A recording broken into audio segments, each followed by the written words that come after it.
bersama channel Andi Martin.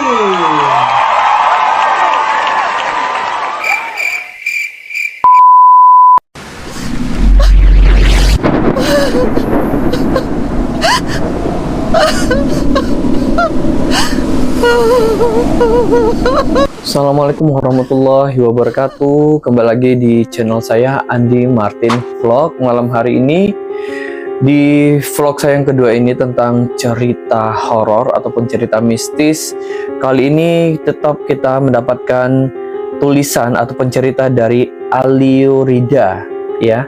Dia menulis di hari Jumat tanggal 4 September 2020 pukul 21 ataupun 9 malam. Dan cerita kali ini berjudul Disembunyikan Jin Penunggu Kali Keramat.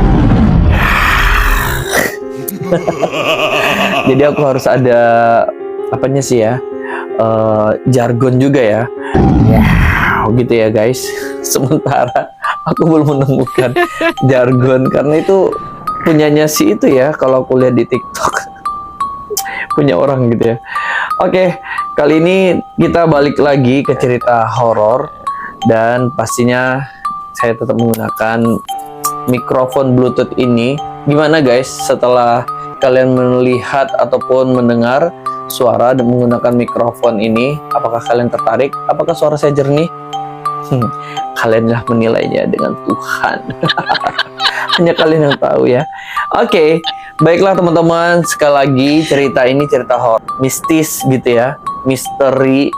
Dan itu pun kisah nyata saya ambil dari Google.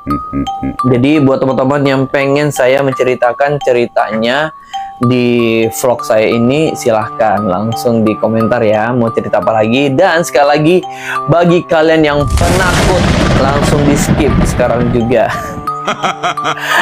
Iya, sebenarnya aku penakut juga guys. Tuh, kalian lihat sekarang aku syutingnya di jam 11 malam. Itu tengah malam loh. Kemarin aja di vlog yang pertama untuk cerita horor aku syuting jam berapa? Jam 3 pagi menjelang jam 4. Wow. Ya udah, sekarang aku percepat waktunya. Aku syuting di jam 11 malam. Semoga besok lebih cepat lagi ya, habis sholat Isya. Oke guys, siapkan cemilan kalian karena ini lumayan sedikit menyita waktu kalian ya. Oke, kalau mungkin aku sedikit jauh. Ya, sekali lagi siapkan cemilannya, siapkan snacknya, air minumnya ya. Karena kalian sambil mendengarkan headset ya, nggak perlu melihat muka aku yang nggak seberapa ini. Langsung aja menggunakan headset. Kalau suaranya jernih ya dari mikrofon ini. Maaf aku menyentuhnya pasti agak kresek ya. Ya, sekali lagi selamatan di cerita horor berjudul Disembunyikan Jin Penunggu Kali Keramat. Check it out. Nice. Oke, sekali lagi tulisan ini ditulis oleh Aliurida di hari Jumat 4 September 2020, berarti 2 tahun yang lalu di jam 9 malam. Dengerin ya. Sering sekali aku mendengar tentang cerita horor kali di belakang komplek perumahanku. Wow, ternyata di komplek perumahan itu ada sebuah kali guys. Cerita-cerita itu mengatakan bahwa di dekat kali itu keramat ya ataupun angker karena dulu merupakan tempat dikuburnya mayat orang-orang komunis. Di zaman tahu ya, Partai Komunis Indonesia atau PKI. Nah, ada juga yang bilang mayat mereka dibuangnya begitu saja tanpa dikubur, tanpa dikain kafanin. Ya namanya juga mayat-mayat ini ya, perjuangan gitu ya. Kita kan nggak tahu mereka apakah ditindas, apalagi di zaman komunis ini main tebas aja ya guys ya. Ada juga yang bilang mayat mereka dibuangnya begitu saja. Cerita lainnya bahwa di kali itu adalah kampung yang dihuni oleh jin. Wow. Udah merinding guys. Ternyata kampung itu dihuni oleh ya perkampungan jin. Bukan celana jin ya. Bukan jinio jini juga. Ini jin ya guys. Goib gitu loh. Nggak kasat mata. Entah cerita mana yang benar, tapi kebenaran yang tidak bisa dibantah bahwa kali itu punya banyak cerita horornya.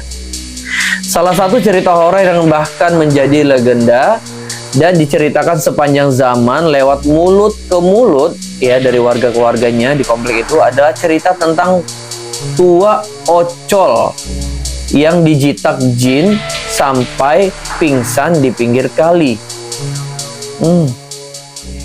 Tua adalah paman. Oh, itu bahasa ininya ya. Tua adalah artinya paman dalam bahasa Sasak, yaitu bahasa daerah orang asli Lombok. Oke guys, Nusa Tenggara Timur atau Barat gitu ya. Saat tua atau paman ocol ini sedang asik mancing, tiba-tiba perutnya sakit guys. Nah, di saat perutnya sakit karena tidak ada toilet umum di sekitar situ ya atau kali itu, dan rumahnya pun dekat dengan ya, dan rumahnya pun ternyata masih jauh dari kali tersebut ya guys ya. Akhirnya paman ocol ini memilih untuk buang hajat di kali kecil tersebut. Aduh paman, ya karena mungkin udah nggak tahan banget ya guys ya. Aku juga pernah kayak gitu. Mungkin pikirnya sudah malam, toh tidak ada yang melihat juga ya kan. Bener gak sih guys? Tidak ada yang melihat dari golongan manusia maksudnya. Jadi turunlah paman ocol tersebut ke sungai atau ke kali itu dan benar-benar buang hajat di sana guys. Ia berjongkok. Kalian udah kebayang ya kalau orang buang hajat itu gimana? Ia jongkok di pinggir kali tersebut sambil merokok, cuek, santai, kayak lagi di pantai gitu ya. Jadi saatnya sedang asik-asiknya buang hajat, tiba-tiba ada yang melempar kerikil hingga kena kepala si paman tersebut. Ini bukan kayak cerita horor ya guys ya, kayak komedi gitu. Aku udah bisa bayangin si paman itu kebelet ya kan. Dia lagi mancing ya tadi ya. Oke, dia lagi mancing di sekitar kali atau sungai tersebut, terus tiba-tiba dia jongkok, kepalanya dilempar kerikil. Gubruk. Dia marah guys. Godek, saya ngelempar katanya gitu. Artinya moncet. Siapa yang ngelempar itu katanya? Oh, anteh wah, cagurku kamu bareh. Wah, itu bahasa Lombok ya guys ya. Oh, awas saja, aku pukul kamu ntar kalau ketahuan katanya. Bukannya takut, ya sudah diberi peringatan, paman ocol malah balik mengancam atau menyerang gitu ya. Nakutin siapa yang ngelempar itu. Dilanjutkan saja acara buang hajatnya tersebut. Dikeluarkannya secara paksa semua isi perutnya. Aduh, sorry ya guys ya, no sensor. Ini ada tulisannya guys, gue nggak bohong ya. Bread. Kebayang ya bunyi gitu. Dan tiba-tiba tua ataupun paman ocol ini kehilangan kesadaran. Pingsan. Astagfirullahaladzim. Gila, ini lucu guys. Ini cerita komedi atau horor lucu ya. Dan tiba-tiba paman ocol kehilangan kesadaran atau pingsan sampai besok paginya. Ya Allah, ditemukan pingsan oleh warga guys. Entah pingsan, entah tidur, ya yang jelas tidak sadarkan diri. Menurut cerita orang ataupun warga di sana, ia dijitak karena berak tempat di kampung jin. Oh, keteguran ya guys ya, keteguran jin penghuni sungai tersebut atau kali tersebut. Sejak saat itu tidak ada yang pernah berani buang hajat di spot tempat tua ataupun ocol ataupun paman tersebut buang hajat ya guys ya. Bahkan untuk kencing pun tidak ada yang berani setelah kejadian tersebut. Seandainya warga kampung punya polis lain, mungkin sudah dipasangkan polis lain di lokasi tersebut biar ya saling menghargai ya. Walaupun si pamannya nggak ditegur sama makhluk goib ataupun jin, ya sayang banget ya guys, sekali dicemari dengan buang hajat sembarangan itu kan juga mencemari lingkungan. Untung aja ya. Tapi itu beberapa tahun yang lalu ketika komplek itu masih dalam tahap pembangunan. Belum jadi ya, belum selesai itu perumahannya. Dan perkampungan pun masih sepi. Tidak seperti sekarang. Komplek tersebut semakin rame dan orang tidak takut lagi mancing di sana.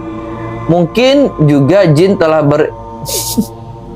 telah bermigrasi atau pindah gitu ya, kabur gitu ya karena udah rame. Karena terganggu oleh kehadiran ya manusia-manusia sudah berpemukiman di rumah tersebut, membuat mereka kehilangan tempat tinggal. Setidaknya itu yang kami pikirkan sampai aku, dua dan temanku mengalami sendiri teror di kali keramat tersebut. Ya, kali itu dangkal, airnya tidak lebih dari lutut orang dewasa. Meski dangkal dan airnya tidak terlalu jernih, banyak ikannya sehingga orang suka mancing ya. Ya, apalagi aku sendiri tidak pernah mancing, lebih tepatnya tidak suka. Namun aku dan kawan-kawan sering berkumpul di pinggir kali tersebut untuk nongkrong karena ada ininya ya, saungnya gitu guys. Di saung tersebut kami biasanya pergi selepas maghrib untuk bolos mengaji ya, dan menghabiskan dua batang rokok lah di sana. Anak nakal juga ini ya, yang nulis ya. Meski sekarang cerita horor seperti yang dialami Paman Ocol itu tidak ada lagi terdengar oleh telinga kita, namun warga sekitar sana tetap berpesan malam Jumat ya terlalu sakral ya, angker untuk berada di kali keramat tersebut. Bukannya takut, kami malah merasa ini kesempatan lagi ya bagi kita yang anak-anak suka cabut dari ngaji tersebut untuk merokok dan ya biar nggak ketahuan katanya. Memang dasar anak-anak berandal ya guys ya, kami ini sudah pergi ke sana untuk merokok sembunyi-sembunyi, bolos mengaji pula katanya. Saat sedang asik-asik merokok, tiba-tiba Rijal ya, temannya si penulis ini, sakit perut guys. Waduh, sakit perut lagi. Kebelet ya, mules, kepengen boker katanya. Karena teringat cerita tentang pamannya Ocol, kami menyuruhnya untuk menahan aja sakit perut tersebut. Apalagi ini malam Jumat, waktu keramat untuk sungai ini. Katanya setiap malam Jumat jin ramai keluar menghambur untuk berpesta di pinggir kali tersebut. Tapi namanya juga bocil ya guys, bocah ataupun anak-anak remaja yang masih bandel gitu. Si Rijal ini sudah tidak tahan guys. Jadi dia bodo amat gitu ya. Sepertinya habis makan plecing yang pedas ya, ia lari lalu turun ke sungai.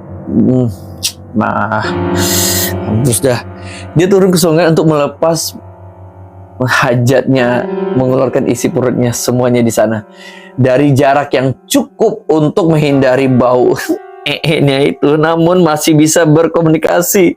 Ya Tuhan, jadi seolah-olah mereka ngumpul di sini, temennya sekitar ya 5 meteran gitu ya guys. Jadi mereka tetap ngobrol biar dia nggak ketakutan deh. Nah, dia tetap berkomunikasi, kami menunggunya ya, teman-teman ini menunggunya buang hajat. Masa juga harus kita turun ke bawah dan nemenin dia boker? Itu kalau mungkin ya. Selama perjalanan Rijal turun buang hajatnya, kami terus berbicara, berkomunikasi, berjaga-jaga jika tidak terjadi apa-apa ya. Namun, belum lama ia turun, suaranya sudah tidak ada. My God. Wow, dengerin guys, ini kayaknya ini yang seru nih. Dek, tiba-tiba jantungku serasanya berdetak semakin kencang guys, dan aku merinding. Aku dan kawanku si Fahmi memberanikan diri untuk turun ke sungai tersebut untuk melihat si Rijal tadi ya. Dan benar saja kecurigaan mereka, ternyata si Rijal hilang alias lenyap. Oh my God, kemana guys? Rijal kan tadi lagi buang hajat ya, jadi nggak selang mereka naik ke atas, Rijal udah nggak ada suaranya lagi. Ini udah mulai deg-degan ini. Kami shock melihat, Kak Jil shock Ajeng terharu. Ini udah nggak cerita horor lagi guys. Ini ada komedi-komedinya gitu. Kami shock melihat ia menghilang begitu saja, seperti tanpa bekas. Ya, tidak juga ada bekas nya, bekas air. Kalaupun dia jatuh ke kali, pasti airnya bunyi dan itu pun bergetar ya sungainya gitu. Nah, ini kami pikir tidak mungkin juga dia hanyut karena air kalinya tidak sampai lutut gitu loh. Dangkal ya, cetek gitu loh. Akhirnya kami berjalan menyusuri kali sampai kami mencium bau busuk. Apa ini? Oh my god. Bukan bau tai tapi bau bangke. Astagfirullahaladzim. Namun karena adrenalin kita sangat tinggi ya, namanya juga anak-anak bocil ya, kami terus saja berjalan sampai menutup hidup kali ya, sampai menemukan pohon bambu. Oh, sampai mereka menemukan pohon bambu yang lebat. Dan di sana kami melihat sesuatu yang tidak berharap untuk mereka lihat, guys. Kebayang nggak tengah malam Jumat di kali keramat tersebut, teman mereka hilang, mereka menyusuri, ternyata ada pohon bambu dan mereka melihat sesuatu di sana. Oke, kita lanjutin. Mereka melihat sesosok mirip orang, namun bukan seperti orang. Mirip manusia, tapi kami yakin itu bukan juga manusia. Makhluk itu tinggi sekali, mungkin 3 atau 4 meter, menyerupai ogoh-ogoh yang dibawa untuk keliling perkampungan Bali menjelang Nyepi. Oh my god. My god, astagfirullah. Dia melihat sesosok makhluk gaib tinggi banget guys, 4 meter gitu, seperti leak gitu ya guys. Apalagi nih, makhluk itu memiliki mata berwarna merah, tubuhnya besar ya, dengan taring dan lidah menjulur. Iya bener, kayak leak loh ini. Aku terbiasa melihat ogoh-ogoh setiap pawai Nyepi di Bali, tapi belum pernah melihatnya hidup seperti ini. Gila, gue udah kebayang guys. Ya, aku pernah mimpi buruk loh guys. Aku pernah mimpi buruk seperti itu juga. Melihat raksasa besar gitu ya. Dan yang paling mengerikan lagi, kini ia berjalan setapak demi setapak ke arah kami. Kalian udah kebayang gak guys ya? Ini seperti mimpi buruk banget loh. Melihat raksasa hitam, lidahnya menjulur, ya. Seperti leak gitu, udah hampir mengejar kita gitu loh. Fahmi akhirnya terjatuh, terduduk lemas, dan aku pun lari terbirit-birit meninggalkannya. Gila, jahat ini. Gila si Fajri guys, temannya ditinggalin. Si Fahmi. Tadi si Rijal, ini Fahmi, oke. Nah, si Fahmi ini terduduk lemas guys, mungkin pingsan gitu ya. Gilanya saat aku tiba di tempat yang mereka ngumpul tadi, seperti pondok gitu ya guys ya, Rijal ada di pondok tersebut. Si Rijal yang tadi hilang temannya yang di sungai itu, tiba-tiba ada di pondok dan ia cengar-cengir. Lah, kok bisa ya? Kan tadinya dia bilang Rijal hilang ya kan? Kita baca lagi guys.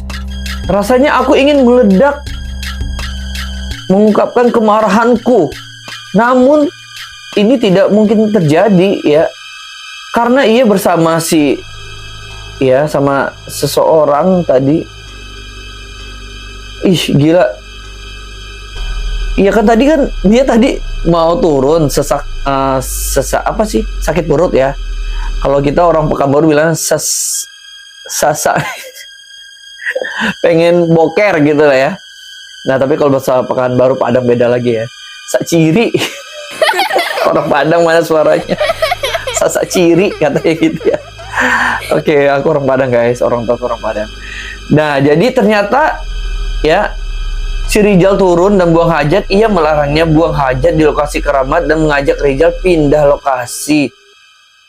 Oh, ternyata Rijal ini ketemu dengan Paman John saat itu sedang memancing. Melihat si Rijal yang turun mau buang hajat, ia melarangnya. Woi, Rijal, dilarang buang air besar di sana.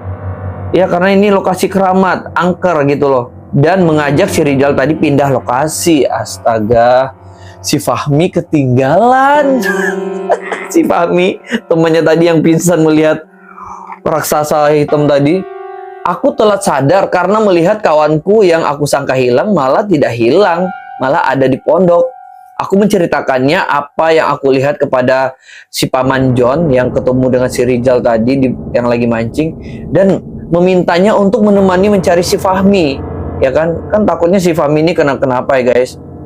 Ya walaupun sebenarnya makhluk gaib itu guys sebenarnya jarang.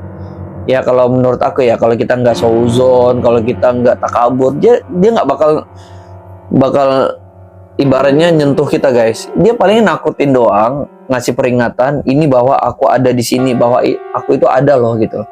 Nah, beda lagi kejadiannya kalau mereka yang hilang, disembunyiin. Nah, itu biasanya mereka yang mendaki atau ke hutan itu bicara kotor, takabur, kencing sembarangan. Nah, kayak gini nih, sembarangan, mereka pasti bakal benar-benar dihilangkan gitu ya.